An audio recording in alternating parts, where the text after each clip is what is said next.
Papo Mineiro hoje, numa prosa literária, com jornalista pela UFMG, advogado pela PUC Minas, professor universitário e escritor, Itamar José de Oliveira, doutor em Sociologia da Informação pela Universidade de Paris, Sorbonne, ex-presidente da Fundação Ulisses Guimarães, em Minas Gerais, ex-secretário municipal de Indústria e Comércio no governo Célio de Castro, em Belo Horizonte.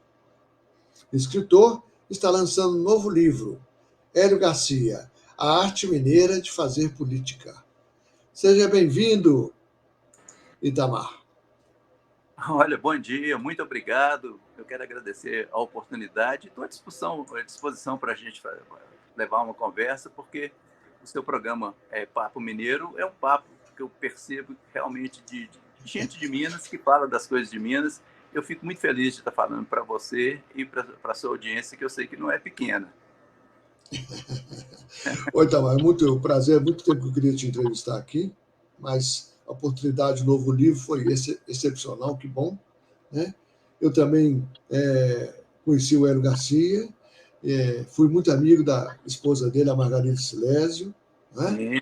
Sim. Filho de um grande pintor, né? Filho de um grande pintor. Nossa, magnífico. Magnífico, né? Silésio foi magnífico. É. E aí, tendo essa oportunidade, então nós queremos ouvir um pouquinho, você contar também dos seus outros, um pouco da sua vida, sua trajetória, e também dos outros livros que você já escreveu. A palavra é sua. Eu acho que eu poderia dizer para você que eu sou, como você é um papo de mineiro, eu sou mineiro da capital do oeste de Minas Gerais, Bom Despacho, a grande Bom Despacho, né? Então, Bom Despacho é uma cidade que já foi pequena, que hoje é uma cidade média, mas para a gente que nasce na cidade, ela é sempre uma cidade grande, né? Porque o lugar que a gente nasce, né, o corquinho que passa no fundo do quintal da minha casa, né, ele é mais importante do que o Sena, do que o Tamisa, né, do que todos os rios do mundo, né? Porque ele passa no quintal da casa da gente e é aí que a gente começa. Então, eu sou produto, sou do oeste de Minas, né, sou de Bom Despacho, e, graças a Deus, eu tenho muito que agradecer. Da mesma forma que eu estou agradecendo a você pela oportunidade de discutir, de conversar no seu programa, com sua plateia, com seus ouvintes, né? Eu estou sempre muito agradecido, porque eu percebo que a vida é um dom, né? A vida é um sopro, né? Como todo mundo sabe, mas esse sopro tem muito a ver com as pessoas que nos estimulam. Então, no caso meu, em Bom Despacho, eu tive uma infância muito feliz, de origem humilde, num bairro humilde, popular, né? No bairro Olegário Maciel, próximo da Vila Militar. Eu fui criado num ambiente onde a gente sempre viveu com muita liberdade. Então, liberdade acabou sendo um dos valores mais fundamentais da minha vida, né? Então, eu acho que isso até explica um pouco todos os outros passos da minha trajetória. Porque cada época eu fiz uma coisa. Por exemplo, eu vou começar já na escola secundária, onde as imagens são mais claras e tal. Mas desde que eu entrei, por exemplo, no curso secundário, eu tive o privilégio de ser bem considerado pela minha geração. Então, eu participei muito, eu fui das principais lideranças do movimento estudantil secundarista da minha cidade. Nós tínhamos a União Municipal dos Estudantes, então eu fui secretário, fui vice-presidente, presidente. Então, eu percorri todos. Então, isso foi muito bom, porque quando eu cheguei à universidade, né, eu já tinha uma grande experiência no movimento estudantil secundarista. Então, eu diria que a minha escola de formação cívica, a minha escola de formação política, a minha escola de formação de cidadania foi o movimento estudantil secundarista, porque nos anos 60, o movimento estudantil secundarista era muito forte, né? Então, nós éramos organizados, nós fazíamos congressos, nós fazíamos debate, né? Nós promovíamos campanhas educativas. Então, a nossa geração cresceu com a expectativa de que o Brasil ia ser um grande país, que nós íamos fazer grandes mudanças, né? Mas nem tudo não é do jeito que a gente quer, do jeito que as coisas acontecem. Daí o golpe militar, né, de 1964, isso para a nossa geração foi uma marca, e a gente gastou grande parte da nossa energia na luta pela redemocratização do Brasil, né?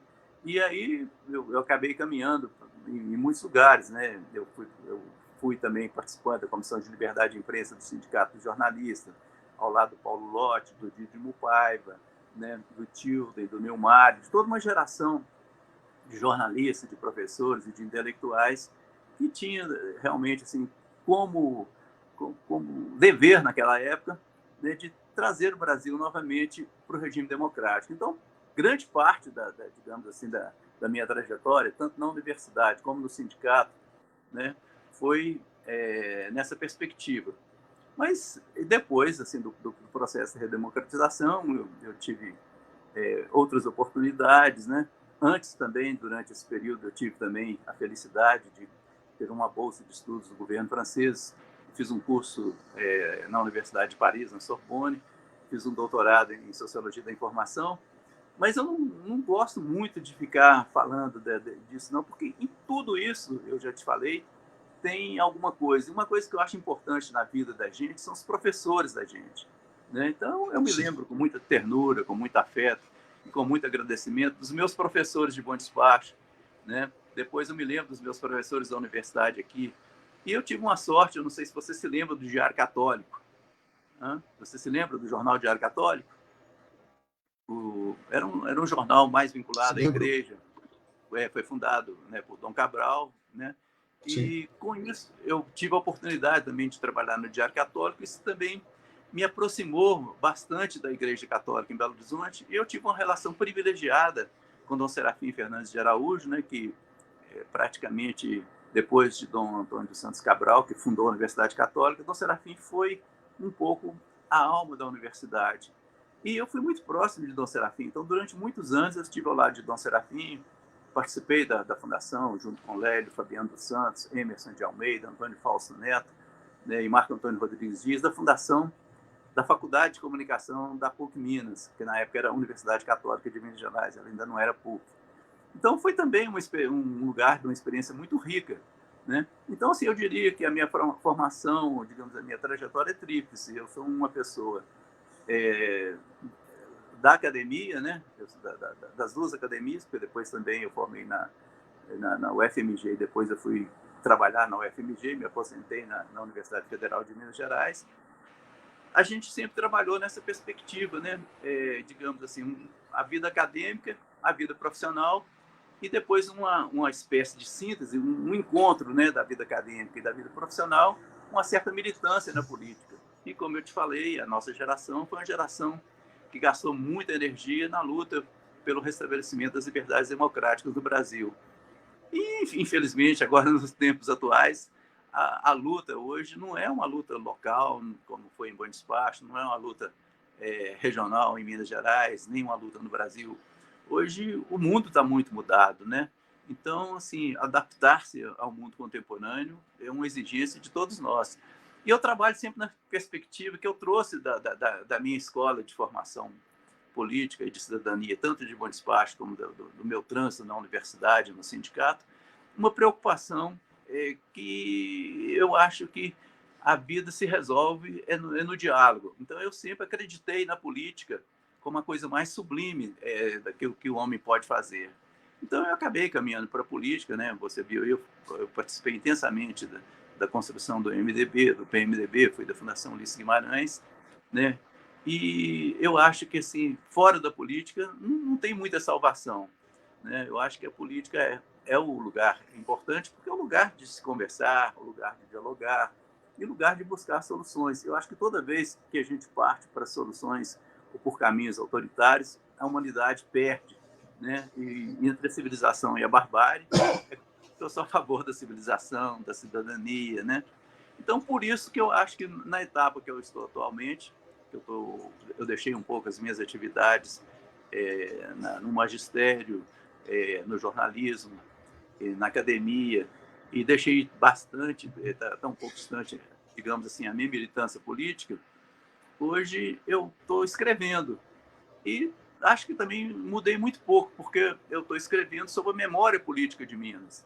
Então, eu estou tentando trabalhar, Hernani, e aí uma coisa que eu gosto, eu procuro conhecer, estudar e dialogar a respeito dos políticos mineiros a partir de 1930, né? Porque 1930 foi o tempo em que o Brasil mudou, né, com a Revolução de 30 e com a Revolução de 1932, né, o Brasil tornou-se um país diferente, né? Aquelas coisas do pretérito mudaram, eu acredito, para melhor. Então, hoje, eu estou escrevendo. E aí, eu fiquei muito feliz que você já leu o nosso livro sobre o Dr. Hélio Carvalho Garcia, A Arte Mineira de Fazer Política. Foi uma das minhas experiências muito ricas, né, de trabalhar durante 5 anos, mais ou menos, durante a pandemia, um pouco mais. Eu pesquisei muito a história política de Minas, né?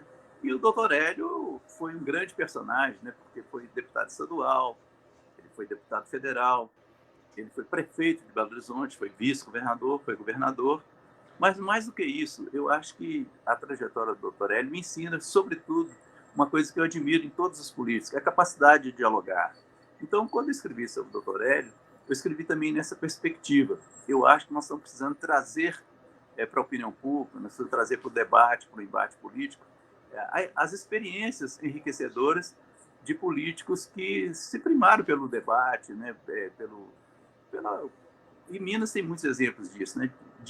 Assim, na luta pela liberdade, nós temos a figura emblemática de Tiradentes, mas na construção da história política de Minas, nós temos pessoas, figuras de destaque, como Juscelino, como o Dr. Tancredo, e como o Dr. Hélio, e muitos outros políticos de Minas, né, que fazem essa chamada arte mineira de fazer política, né, que é um jeito muito especial. Os mineiros fazem política de forma muito diferente dos nossos políticos do Nordeste e dos políticos do Sul. Então, como nós estamos aqui no centro do Brasil, eu acho que nós, mineiros, temos essa capacidade de entender, né, a riqueza do Sul, a pobreza do Norte e do Nordeste, e nós vamos vendo aqui como um fator de equilíbrio para a construção da cidadania no Brasil. Um pouco isso, assim, eu te diria, né?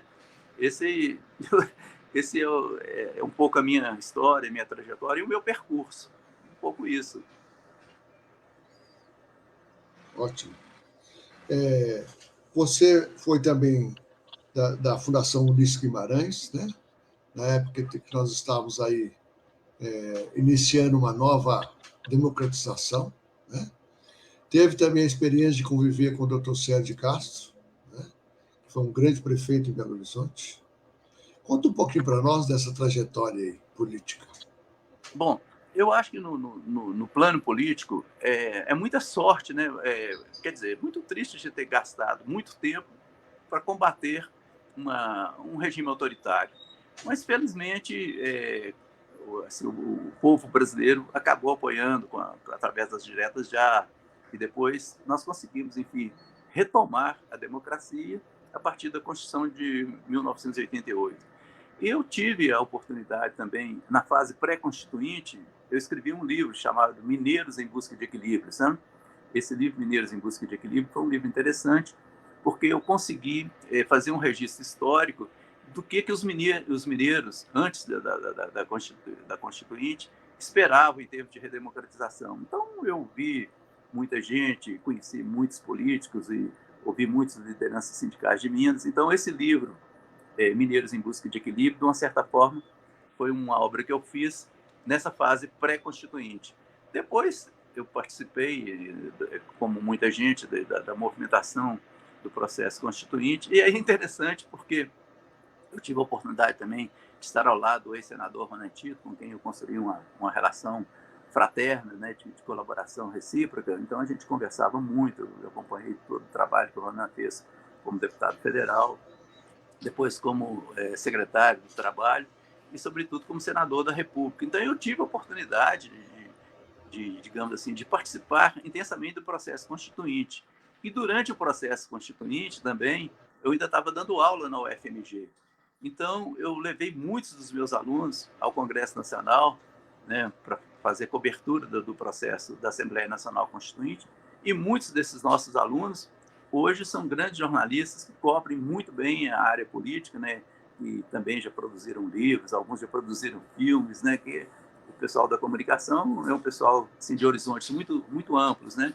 Então, foi também um aprendizado, porque tanto no jornalismo quanto na política, eu acho muito interessante que a gente aprende todo dia, todo o tempo, com todas as pessoas, né? A gente não aprende só nos livros, a gente não aprende só com os professores, a gente aprende, sobretudo, com as pessoas humildes, que às vezes nos dão lições e a gente se surpreende, né? Que elas estejam tão claras, né? Na boca e no coração de sentimento das pessoas humildes. Então, o processo da Assembleia Nacional Constituinte foi um aprendizado para mim, para os meus alunos e acho que para toda a sociedade brasileira, né?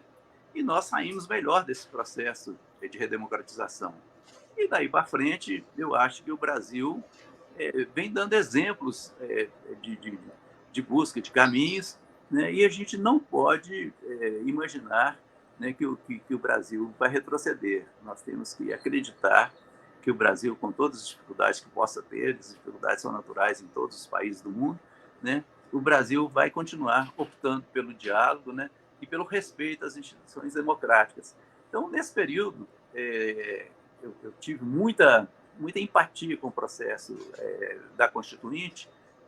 Eu fiz um livro pré-constituinte, depois acompanhei a Constituinte, e acabou uma coisa interessante. Eu resolvi voltar a Bom Despacho, disputei uma eleição, uma eleição no município, e me elegi vereador, né? E foi uma experiência também muito rica, porque quando eu cheguei, eles me perguntaram se eu queria ser presidente da Câmara, né? Depois perguntaram se eu tinha desejo de ser prefeito. Eu falei, não, eu não pretendo hora nenhuma ser presidente da Câmara.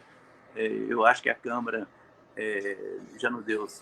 A gente tem muitos recados, a Câmara Municipal é um espaço muito relevante, mas eu não pretendo ser presidente. Eu pretendo, se for possível, ser o relator da lei orgânica. Então, eu fui o relator da lei orgânica de Bom Despacho. E acho que fizemos um trabalho muito interessante, fizemos uma lei orgânica muito boa para a cidade, conseguimos deixar algumas marcas nessa Carta Constitucional do município, porque eu também acredito que a gente não pode ficar dependendo do poder central. Eu acho que a gente tem que levar para o cidadão, para as pessoas nas cidades e nos municípios, a ideia de que no município acontece muita coisa, que no município a gente pode fazer alguma coisa pelo bem comum. Então, assim, se você me perguntar de muita coisa que eu fiz, minha mulher fala que eu sou humilde. Eu falei, eu não sou humilde, eu sou pretencioso. Então, assim, eu tinha uma pretensão, eu tinha uma pretensão e a realizei. Por quê? Porque, na verdade, como eu acompanhei lá, eu conversei com o doutor Bernardo Cabral, que foi o relator da Constituição Cidadã de 1988, e contei para ele, falei, olha, eu fui o Bernardo Cabral da minha cidade, eu que fiz, com o apoio da população e com o apoio dos meus colegas vereadores, eu fui o relator da lei orgânica da minha terra. Então, isso é uma alegria muito grande, né? Você há de convir, né, Hernani, que para quem rodou o mundo, para quem tentou estudar, né, se você me perguntar, uma das coisas que mais me alegra nessa trajetória é que eu ostento quase que um diploma para mim, por respeito às pessoas que me elegeram, né? Eu fui o relator da lei orgânica da minha cidade. E depois desse processo, né, eu escrevi um livro que eu pretendo reeditá-lo também mais para frente, que é um livro que se chama Constituição de 1988, A Semente da Liberdade e da Cidadania. E quando eu escrevi esse livro, A Semente da Liberdade e da Cidadania, eu percebi também, mais uma vez, que eu estava fazendo alguma coisa útil. Aquilo que eu tinha aprendido na faculdade, no jornalismo, Um legado. eu estava deixando isso ao alcance, né, das futuras gerações. Então, o nosso livro sobre a Constituição é um livro bastante razoável, porque eu entrevistei os principais atores do processo constitucional, né, de toda a Assembleia Nacional Constituinte. E eu acho que É um agora... legado, né, Itamar? É um legado. Eu acho É que um sim, legado. porque a gente que é de origem humilde, a gente acaba aprendendo logo a diferença entre legado e herança, né? Como a gente não tem herança, né? Então a gente não fica discutindo se vai deixar terra, se vai deixar apartamento, se vai deixar, sei lá, joias, essa coisa toda, né? Eu acho que cada lugar que a gente transita, a gente tem que deixar a vida melhor. Não só para as famílias da gente, para as pessoas que a gente gosta, mas a gente tem que deixar a vida melhor para as pessoas, né? Então, eu fico muito feliz em cada cada lugar que eu estive, por exemplo, nos lugares que eu transitei, eu tenho certeza, não por mim, eu tenho consciência disso, não é por mim, mas eu ajudei a deixar muitos desses lugares melhores, mas com espaços mais abertos, né, com espaços para as pessoas conversarem mais, para dialogar mais, né? Então, eu concordo com você. A gente não vai poder deixar herança, porque nós não somos ricos, né, de bens materiais, mas a gente pode deixar alguma coisa do ponto de vista espiritual, do ponto de vista do ideal, do ponto de vista do sonho, né, para as pessoas que possam compartilhar, digamos assim, essas sementes, né, que a gente deixa para que a Terra é muito rica, né? Nós também somos sementes, né? Então eu fico muito satisfeito, né, e reconhecido. E aí te falo das pessoas com as quais eu tive a oportunidade de dialogar. Por exemplo, você perguntou sobre o Dr. Célio, né? O Dr. Célio de Castro foi um grande prefeito de Belo Horizonte e foi muito importante porque ele foi também o prefeito do centenário da cidade, né? Então, assim, o centenário já passou, mas o Dr. Célio teve a perspectiva de que nós estávamos fazendo uma administração especial. Nós fizemos a administração do centenário da cidade. E aí, qual que era a perspectiva nossa?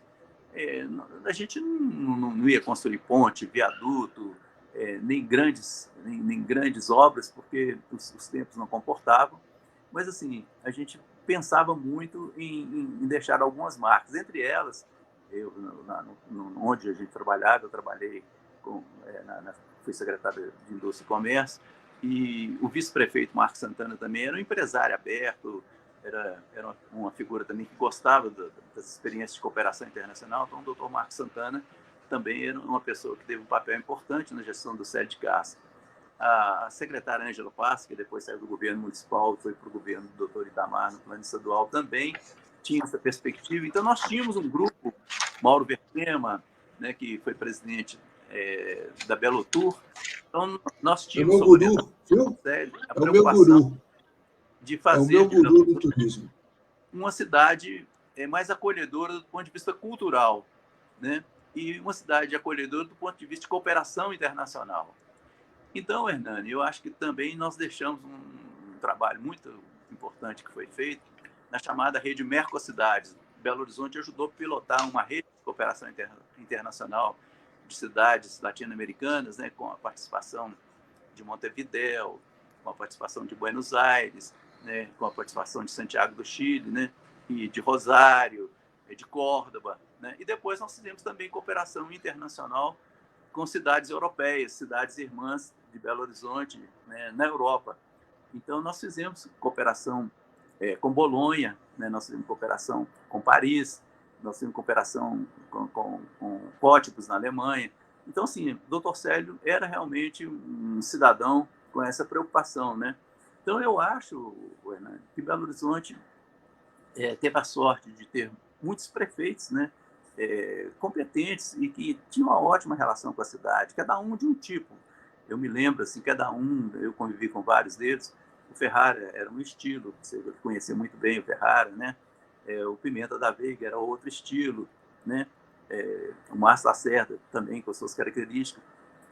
Mas eu acho que, no geral, Belo Horizonte tem acertado na escolha de seus prefeitos, porque em cada tempo a cidade consegue escolher uma pessoa para gerir a cidade em conformidade com os tempos que, digamos assim, né, que o mundo exige dos administradores e exige dos seus homens públicos. Então, o Dr. Célio é uma marca, é um exemplo, né? E eu tive também o privilégio, que eu estou te dizendo, além de ter convivido com o Dr. Ulisses, né, com o Teotônio Vilela, né, com o Dr. Tancredo, numa fase anterior, na fase da luta pela redemocratização. Eu acho também que nós ajudamos a inventar muita coisa na política de Minas. Por exemplo, a presença de um empresário, o Dr. José Alencar Gomes da Silva, na vida pública também, foi uma construção política da nossa geração. O Dr. Alencar era um homem do capital. Ele era presidente, você se lembra, era presidente da FIENG, né? E nós o convocamos, né, para ingressar no MDB, para participar conosco dessa luta. O doutor José Alencar nos acompanhou nessa batalha, né? Ele criou, no interior de Minas, várias centros de acolhimento do trabalhador. Então, tinha um pouco essa visão de que o capital é importante, mas o capital não é tudo. Então, essa busca de diálogo entre o capital e o trabalho foi muito importante, porque o que aconteceu? O doutor José Alencar foi um fator de equilíbrio, e foi graças à presença do doutor Alencar que o presidente Luiz Inácio Lula da Silva chegou à presidência da República, né? Então, foi um tempo, os 2 primeiros mandatos de Lula com o doutor Alencar na vice-presidência, foi um tempo de equilíbrio, né? De grandes realizações, e acho que isso deu ao presidente Lula, que hoje chega ao seu 3º mandato, né? Depois de tudo que aconteceu no país, eu acho muito por causa do que nós ajudamos a construir anteriormente, né? Nós construímos em Minas Gerais uma aliança entre o capital e o trabalho que deu certo, né? E que eu acho que isso que eu acho que faz a diferença dos políticos de Minas Gerais. Então, eu estava dizendo, quando eu escrevi o livro Doutor Hélio, eu vejo essa arte mineira de fazer política, é sobretudo isso, né? É a Mas, arte de buscar o agora, diálogo. o Itamar, Sim. que outros livros você tem? Quais outros Bom, livros você escreveu? eu escrevi outros livros. Engraçado, quando a gente escreve, parece que a gente não sabe diretamente para a gente estar escrevendo, porque depois que você escreve, o livro não é seu, o livro é do leitor, né? Então, eu me lembro, na fase em que eu estava militando na política, eu estava com a ideia de escrever um livro sobre o doutor Francisco Campos. E eu estava no Congresso, no Senado, conversei com o doutor Darcy Ribeiro, professor Darcy Ribeiro, e falei com ele: doutor Darcy, eu estou querendo escrever um livro sobre o Chico Campos. Ele falou: ih, professor, você é doido. Eu falei: mas doido, o senhor também é considerado doido. Ele falou: mas eu sou um doido que ainda não escrevi sobre o Chico Campos. Eu falei: e aí? Ele falou assim: olha, se você escrever sobre o Chico Campos, você vai prestar um grande serviço ao Brasil. Eu falei: mas por quê? Ele falou: porque o Francisco Campos é um cidadão, é um político, um intelectual que foi amaldiçoado, né? E eu tenho muitas razões para concordar com essa maldição, porque ele teve comportamentos políticos que realmente são chocantes na linha do autoritarismo, né? Foi, inclusive, um dos autores do famigerado Ato Institucional número 5, né? Deu sustentação para o regime militar. Enfim, ele tinha muitas críticas, mas o próprio Darcy falou comigo: olha, mas eu acho que precisa de um exercício de coragem de alguém que um dia queira escrever sobre o Francisco Campos. Eu escrevi um livro singelo, um livro bem singelo, se chama Francisco Campos, A Inteligência no Poder. E esse livro, para minha surpresa, ele acabou se esgotando, sabe? Eu fiz uma tiragem, não me lembro se foi 1.000 exemplares, eu não me lembro. Mas o livro... E tem um professor, o atual diretor da Faculdade de Direito da UFMG, o professor Hermes Vilches Guerreiro, sempre falando do livro e dizendo: olha, precisamos reeditar esse livro. Então, eu estou com a possibilidade de reeditar esse livro, sabe? Francisco Campos, A Inteligência no Poder, né? E aí tem várias pessoas de outras instituições, inclusive de outras universidades, que querem participar comigo da reedição desse livro. Então, você vê, uma coisa que foi feita no pretérito, eu estou tendo apelos no presente, e possivelmente esse livro vai ter repercussão no futuro, né? Porque ele vai provocar uma certa discussão nos tempos em que nós estamos vivendo, né? Então, o Chico Campos estaria voltando com a sua inteligência, com seus pareceres, com tudo que ele significou em um tempo para uma discussão contemporânea. Então, escrever tem um pouco isso, né? Cada livro que você escreve, você pensa assim: esse livro ele deixa de existir para o autor, mas ele passa a existir para outras pessoas. E essas pessoas fazem o livro andar. E o livro caminha sem... Sim. Sobre alguma mulher? Como você está me perguntando? Desculpa, eu não ouvi direito. Você escreveu sobre alguma mulher? Ah! Você escreveu sobre alguma mulher? Escrevi, eu ia te falar sobre isso. Bom, aí que tá. Eu sempre vivi, felizmente, cercado de mulheres e com a ternura, o afeto, o carinho de muitas mulheres. Começa pelas professoras que eu te falei lá do início da minha caminhada em Bom Despacho. Então, com as minhas mestras, com as minhas professoras, é claro que eu tinha sempre uma relação profunda de afeto. E eu escrevi um livro que se chama Mulher Sal da Terra, né? Que é um livro sobre as mulheres de Bom Despacho. Esse livro também está esgotado e há uma perspectiva de uma reedição.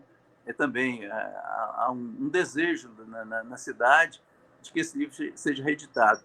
E Mulher Sal da Terra, eu consegui fazer um painel sobre as mulheres da minha cidade, do ponto de vista assim, aquelas que eram mulheres fazendeiras, porque a cidade tem uma cultura muito ligada ao agronegócio, as mulheres que eram de família de militares, que Boa Esparta tem uma história muito forte, muito intensa, com o 7º Batalhão, né, que foi, inclusive, um dos batalhões mais importantes na Revolução de 32.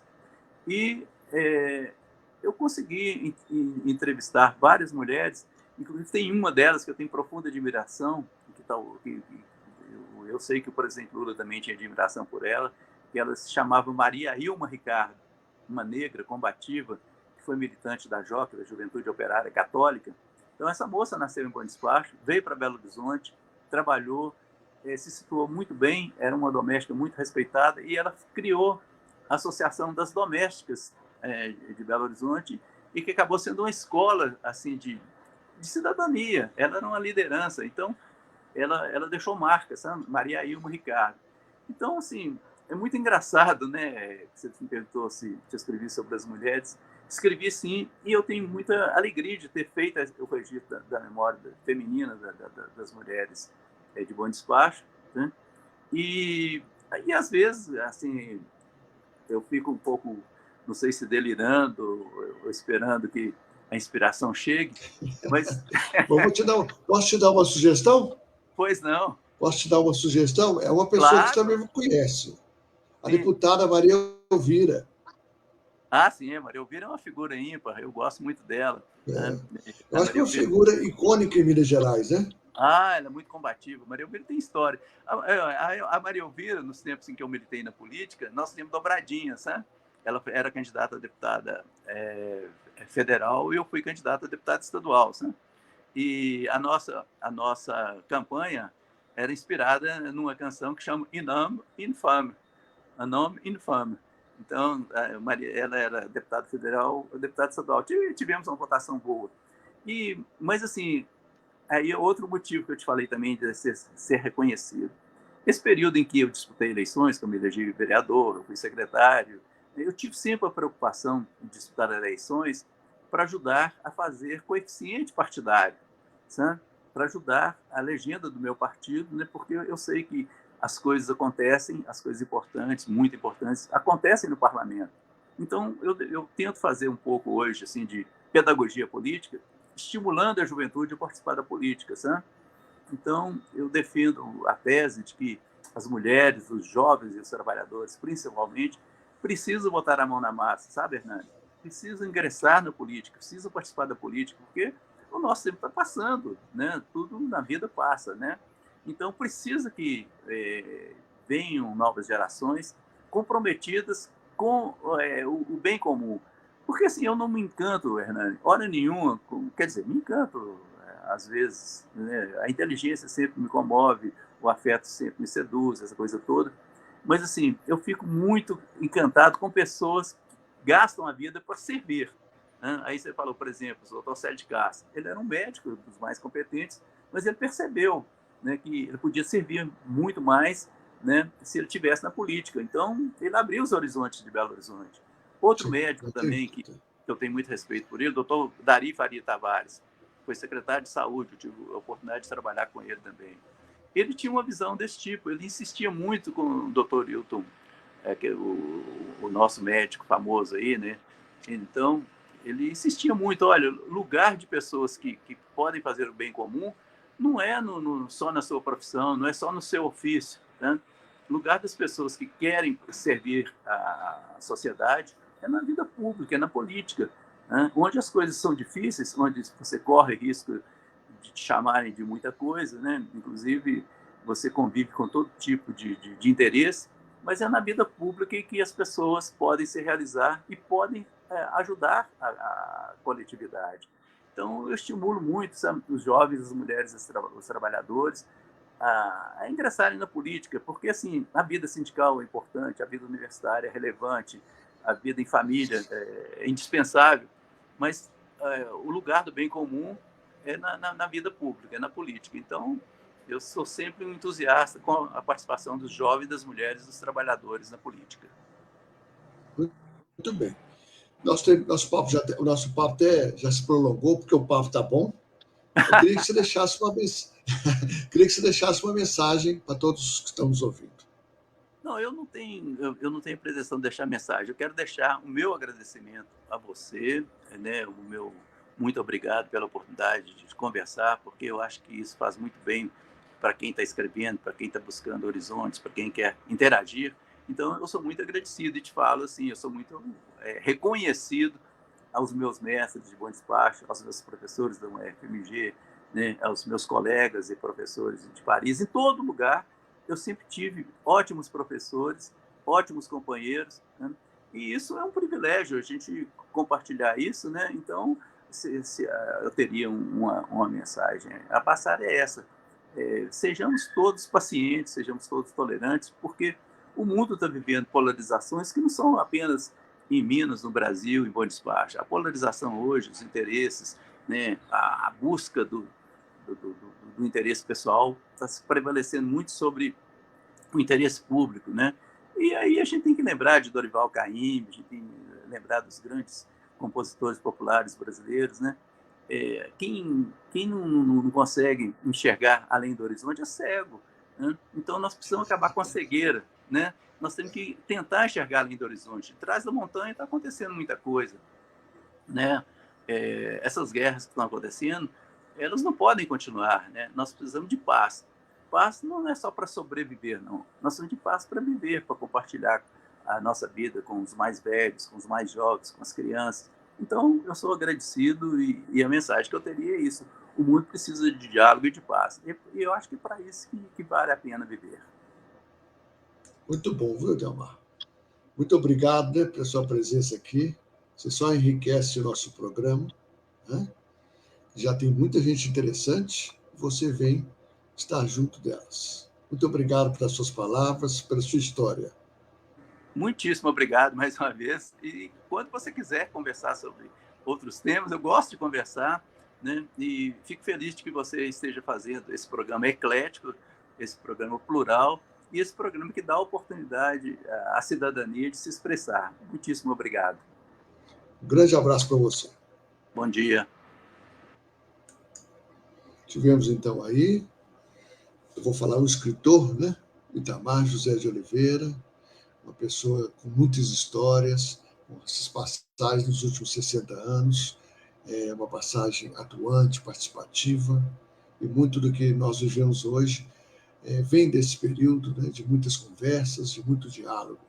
É o que estamos precisando hoje, né? Até o próximo Papo Mineiro. Forte abraço.